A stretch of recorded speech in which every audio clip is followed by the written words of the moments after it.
Keterlibatan artis dalam Pilkada 2024 menjadi fenomena menarik. Banyak artis yang memilih menepi dari industri hiburan demi berkontribusi dalam politik dengan harapan bisa memberikan pelayanan terbaik untuk masyarakat. Namun tidak semua artis berhasil meraih kemenangan di Pilkada 2024. Sembari menanti keputusan resmi dari KPU, hasil quick count telah memberikan gambaran awal tentang kemungkinan siapa saja yang menang ataupun kalah. Nah, berikut ini 10 artis yang kalah di Pilkada 2024. Krisdayanti, sosoknya di Pilkada 2024 ini maju sebagai calon wali kota Batu nomor urut 03. Krisdayanti yang berpasangan dengan Kresna Dewanata, Rosa, kalah jauh dalam proses hasil hitung cepat atau quick count. Krisdayanti harus puas berada di posisi juru kunci atau terakhir dengan perolehan 20,31%. Atas hasil tersebut istri Raul Lemos ini mengaku legowo. Dia juga mengakui keunggulan para pesaingnya dan merasakan 87 hari masa kampanye yang terbatas tak cukup untuk menyampaikan visi misi secara optimal kepada masyarakat Kota Batu. Meski kalah, Krisdayanti mengaku bakal tetap terbuka bila diajak berkolaborasi membawa wisata Kota Batu mendunia.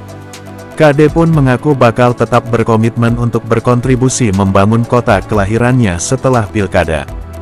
Vicky Prasetyo, kehadirannya dalam kontestasi di Pilkada 2024 ini menarik perhatian publik. Seperti yang kita ketahui, Vicky Prasetyo si jago dalam berkata-kata, maju sebagai calon Bupati Pemalang bersama wakilnya Muhammad Suhendi. Sebagai paslon nomor urut 01, Vicky Prasetyo menerima kenyataan bahwa hasil hitung cepat atau quick count membuatnya gagal terpilih sebagai Bupati Pemalang. Ia terbenam di posisi terakhir dari 3 paslon. Dalam unggahannya di akun Instagram pribadinya, penyanyi, komedian, sekaligus presenter ini mengungkapkan pandangannya tentang dampak politik uang dalam pemilihan kepala daerah. Ia menekankan bahwa kerap kali program-program yang tulus dan niat baik dari calon pemimpin tak mampu bersaing dengan kekuatan finansial. Dia sepertinya baru sadar banget ya, gimana politik bekerja di tanah air. Gilang Dirga, artis yang jago impersonate ini maju di Pilkada 2024 sebagai calon wakil Bupati Kabupaten Bandung Barat mendampingi Didik Agus Triwiono. Namun Gilang Dirga harus menelan pil pahit setelah mengalami kekalahan dalam quick count. Gilang Dirga pun turut memberi komentar dari hasil yang diperoleh bersama pasangannya.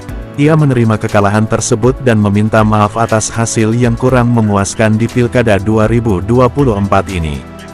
Gilang tak bisa berbuat banyak mengalahkan pesaingnya, paslon JJ Govinda, Asep Ismail dan Hengki Kurniawan, Adi Sudrajat, yang menempati posisi pertama dan kedua. Gilang harus puas menempati posisi ketiga dari 5 paslon Pilbub Kabupaten Bandung Barat. Hengki Kurniawan, sebelumnya ia menjabat sebagai Wakil Bupati Kabupaten Bandung Barat menjadi Bupati Kabupaten Bandung Barat untuk sisa masa bakti 2022-2023. Sang Bupati A.A. Umbara Sutisna digantikan oleh aktor tampan ini, karena terbukti melakukan korupsi. Jadi Pilkada 2024 Hengki Kurniawan pun maju sebagai calon Bupati Kabupaten Bandung Barat didampingi oleh Ade Sudrajat Usman. Hengki bertarung melawan 4 pasangan calon lainnya, di mana diantaranya adalah publik figur, yaitu Gilang Dirga yang sudah kita bahas sebelumnya dan JJ Govinda. Namun hasil quick count Hengki Kurniawan menempati posisi kedua di bawah JJ Govinda. Dari hasil tersebut Hengki masih menguatkan diri atas posisinya. Gita KDI, sosoknya juga ikut berkontestasi di Pilkada 2024 ini. Sebelumnya pemilik nama asli Gitalis Dwi Natarina ini dikenal publik karena berhasil menjadi juara kontes Dangdut Indonesia, TPI tahun 2005, karena itu dia lebih akrab disapa Gita KDI. Di politik Gita juga bukan orang baru. Dirinya pernah menjabat sebagai anggota DPR RI dari tahun 2011 sampai 2014 menggantikan Cecep Safrudin yang wafat. Semangat berpolitiknya pun terus menggeliat. Pada tahun 2014 ia mencalonkan diri sebagai anggota DPR RI tapi tak terpilih. Di Pilkada 2024 ini, Gita maju sebagai calon wakil gubernur pada Pilgub Jawa Barat mendampingi Acep Adam Ruhyat, yang diusung oleh PKB. Namun dari 4 paslon, Gita menempati posisi ketiga dari hasil quick count. Ronal Suryapraja, ia maju pada detik-detik terakhir pendaftaran calon sebagai calon wakil gubernur Jawa Barat, mendampingi calon gubernur JJ Wiradinata di Pilkada 2024.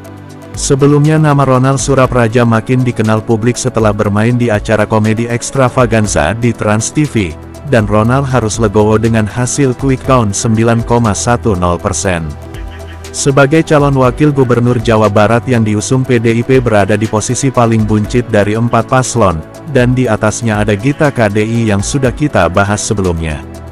Dan Ronal pun langsung mengucapkan selamat kepada Deddy Mulyadi, Erwan Setiawan yang menang telak dalam quick count, yakni memperoleh 61,16% suara. Citra Ronal sebagai artis tentu saja sulit membenamkan citra politik Kang Deddy Mulyadi. Vicky Su, pemilik nama asli Vicky Feranita Yudasoka gagal menang dalam kontestasi pemilihan bupati di Kabupaten Cilacap, Jawa Tengah. Vicky Su yang berpasangan dengan Awaludin Muri harus mengakui keunggulan dari pasangan Syamsul Amin. Vicky Su yang berpasangan dengan calon bupati yang menempati nomor urut 4 mendapatkan 35,50% suara, ia berada di posisi kedua dalam hasil quick count. Vicky Awaludin sebenarnya diusung oleh partai yang cukup kuat, yaitu Gerindra, Nasdem, dan P3. Namun Vicky Su sudah menerima dengan ikhlas kenyataan dirinya kalah di Pilbub Cilacap. Dia juga menyatakan perjuangan untuk Cilacap maju bercahaya tidak berhenti sampai di sini, tak harus duduk di pemerintahan jika memang ingin berkontribusi untuk rakyatnya. Ramzi, pembawa acara kondang ini maju sebagai calon wakil Bupati Cianjur mendampingi Muhammad Wahyu sebagai calon Bupati Cianjur dalam Pilkada serentak 2024. Namun pasangan nomor urut 2 ini kalah tipis dari paslon nomor urut 1, Herman Ibang. Hasil tersebut berdasarkan quick count Lembaga Survei Indikator Politik Indonesia. Dari total 100% data suara yang masuk, pasangan calon nomor urut 1 Herman Ibang unggul tipis dengan perolehan suara 42,05%, sementara itu Wahyu Ranti menyusul Bupati Petahana dengan perolehan suara 39,63%. Menurut quick count Wahyu Ramzi kalah tipis, tapi pasangan tersebut menyatakan mereka unggul, dan memberi pesan pada masyarakat untuk tetap mengawal dan mengawasi kegiatan pilkada agar tak terjadi kecurangan. Harus tetap sabar dengan keputusan yang ada, Bang Ramzi. Virnie Ismail, aktris model dan kader PAN ini maju sebagai calon wakil Bupati Lebak berpasangan dengan Dede Supriyadi. Namun hasil quick count menunjukkan Virnie Dede hanya mendapat 20,19% suara masyarakat Lebak, Banten. Paslon Hasbi Amir menang telak di Lebak dengan perolehan 50,29% suara. Wanita bergelar sarjana psikologi ini telah mengucapkan terima kasih kepada Kabupaten Lebak yang merasa akan selalu di hatinya. Alam Mbah Dukun. Terakhir ada sosok Alam Mbah Dukun, nama aslinya adalah Alam Alatas. Kemunculannya dalam belantika musik dangdut bisa dibilang unik, karena albumnya yang sangat memorable. Mbah Dukun tahun 2022, dikemas dalam irama hard rock, heavy metal, dan dangdut, karena itu ia lekat dengan nama Alam Mbah Dukun. Ia juga adalah adik kandung dari Fetty Vera yang juga penyanyi dangdut populer pada masanya. Di Pilkada 2024 ini Alam Mbah Dukun juga maju sebagai calon wakil wali kota Banjar, Jawa Barat nomor urut 2, ia berpasangan dengan Ahmad Dimyati dari jalur independen. Dari 4 pasangan calon, Alam Mbah Dukun menempati posisi juru kunci hanya memperoleh 3,51% suara. Nah, menurut kalian mengapa artis-artis top ini kalah bersaing dengan paslon lainnya? Sampaikan pendapat Anda di kolom komentar. Terima kasih sudah menonton, sampai jumpa dengan video dan kisah menarik lainnya.